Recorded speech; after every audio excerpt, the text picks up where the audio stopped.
আজকে দেখবো ঢাকা বোর্ড 2025 সালের স্থির তড়িতের একটা কোয়েশ্চেন। এটা বিভব রিলেটেড এবং প্রাবল্য রিলেটেড। এখানে ওনারা কি বলছে যে এই বিন্দুতে তড়িৎ প্রাবল্যের মান নির্ণয় করো। এখন আমরা জানি যে প্রাবল্য একটা ভেক্টর রাশি, তার মানে কি এটার মানও আছে আবার দিকও আছে। এখন সমস্যা হলো ওনারা আমাদের বলেই দিচ্ছে যে জাস্ট মানটা বের করতে, হ্যাঁ, তাহলে আমাদের ট্যান থিটা ব্যবহার করা লাগবে না। তাহলে এখন প্রাবল্য মানে কি, যে কোনো বিন্দুতে যদি আমরা একটা প্রাবল্য বের করতে চাই, এখানে বুঝছি এই বিন্দুতে, তাহলে আমরা ওই বিন্দুতে আমরা কি করি, +1 কুলম্বের একটা চার্জ আমরা স্থাপন করি। +1 কুলম্বের একটা চার্জ বসায় আমরা দিক হিসাব করি বা মান বের করি। এখন এই চিত্রটাকে আমি রিড্র করলাম আবার মানগুলো বসায়। তাহলে বি বিন্দুতে একটা চার্জ আছে, ডি বিন্দুতে একটা চার্জ আছে।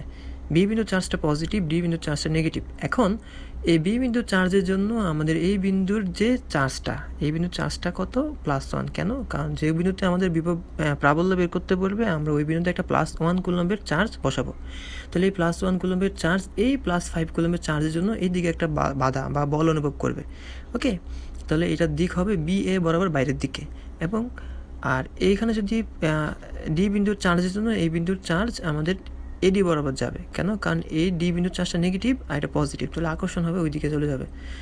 এখন লব্ধি বলটা আমাদের তাহলে অবশ্যই বুঝতে পারতেছি লব্ধি বল এই দিকে কোনো এক বরাবর হবে। এখন আমরা মানগুলো বসাই। তাহলে আমাদের যখন এই বিন্দুতে আমরা প্রাবল্য বের করব, তখন বি বিন্দুর জন্য একবার বের করব এবং ডি বিন্দুর জন্য একটা বের করব। যদি সি বিন্দুতে কোনো চার্জ থাকতো তাহলে সি বিন্দুর জন্য বের করা লাগতো। এখন বি বিন্দুর চার্জের জন্য আমাদের এই বিন্দুতে প্রাবল্য কত, তাহলে আমরা দূরত্ব জানি আর আমরা চার্জও জানি, বের করতে পারবো। তাহলে এই বিন্দুতে প্রাবল্য Q1/4πε0 Q/r²। এই জিনিসটার মান তো আমরা জানি 9 × 10⁹। আর কিউ এর মান কত? কিউ এর মান হলো 5 × 10⁻³ এখন বলতে পারো যে আরেকটা চার্জও তো আছে এখানে 1, হ্যাঁ, দুইটা চার্জ আছে। এখন একটা চার্জ আছে, একটা চার্জের মান 1 দেখেই আমরা এখানে একটা চার্জ লিখি নাই, আছে কিন্তু মনে 1 লেখার দরকার হয় না। আর দূরত্বটা কত, এ আর বি এর দুটো চার্জের মধ্যে দূরত্ব 1 মিটার। তাহলে 1 মিটার বসাইলাম, বসানো আমাদের এখানে কত আসলো, এখানে 5 নং 45 10⁶ নিউটন পার কুলম। এটা দিক বলতে হবে বি এ বরাবর বাইরের দিকে। ওকে, বি এ বরাবর বাইরের দিকে, এই যে বি এ বরাবর এই দিক বরাবর। ওকে, এটা যদিও সরলরেখা বরাবর কাজ করবে। আচ্ছা, এখন আবার ডি বিন্দুর চার্জের জন্য এই বিন্দুর প্রাবল্য যদি বের করি, এটা নেগেটিভ, ডি বিন্দুর চার্জটা নেগেটিভ। তাহলে এই ডি বিন্দুর চার্জের জন্য এই বিন্দুতে প্রাবল্য কত আসে, E2 1/9 × 10⁹ Q/r²। এখন এটার মান কত আসে, এই জিনিসটার মান কত আসে, এই জিনিসটার মান, আচ্ছা, এখানে আমাদের এই প্রাবল্যের সূত্র, আমাদের এখানে ডি বিন্দুর চার্জ মান বসাইতে হবে এবং আমাদের এই বিন্দু থেকে ওই ডি বিন্দু দূরত্ব বসাতে হবে, যেটা 0.8। বসানোর পর আমরা এখানে E2 পাইছি কত, 31.64। আচ্ছা, E1 জানি, E2 জানি, এখন লব্ধি বের করবো। লব্ধি বের করলে √E1 + E2²। আর এদের মধ্যবর্তী কোণ কত, এদের মধ্যবর্তী কোণ 90°। আমরা আগেই দেখছিলাম E1 আর E2 এর মধ্যবর্তী কোণ 90°। এটা আমাদের E1 আর এটা আমাদের E2, এদের মধ্যবর্তী কোণ 90°।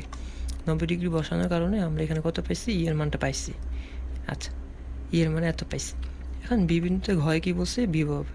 এও সি বিন্দুতে ধাতব পরিবাহী তার দ্বারা যুক্ত করে তড়িৎ প্রবাহিত হবে কিনা, এটা দুই বিন্দুর বিভবের উপর নির্ভর করে। যদি দুই বিন্দুর বিভব একই হয় তাহলে তড়িৎ প্রবাহিত হবে না, যদি বিভবের একটা পার্থক্য থাকে তাহলে তড়িৎ প্রবাহিত হবে। এখন আমাদের এ আর সি বিন্দুতে তড়িৎ বিভব বের করতে হবে। এখন তড়িৎ বিভব বের করার জন্য আমাদের এই বিন্দুর আশেপাশে কে আছে, বি বিন্দু, বি চার্জ আছে এবং ডি চার্জ আছে। তাহলে বি চার্জের জন্য একবার বিভব পাবো এবং ডি চার্জের জন্য একবার বিভব পাবো।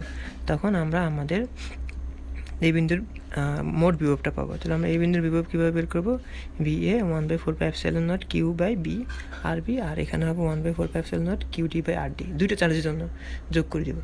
এখন আমরা তো দেখতে পাচ্ছি যে ডি বিন্দুর চার্জটা নেগেটিভ, তাহলে নেগেটিভ বসাইতে হবে, কারণ আমরা জানি যে বিভবের স্কেলার রাশি, অর্থাৎ এটার মান যা আসে তা বসাইতে হবে। হ্যাঁ, মাইনাস মান বসায় আমরা কি পেলাম, যেটা পাইলাম সেটাই আমাদের এই বিন্দুর বিভব। একইভাবে আমরা সি বিন্দুর বিভব বের করছি, সি বিন্দুর বিভব আসে কত,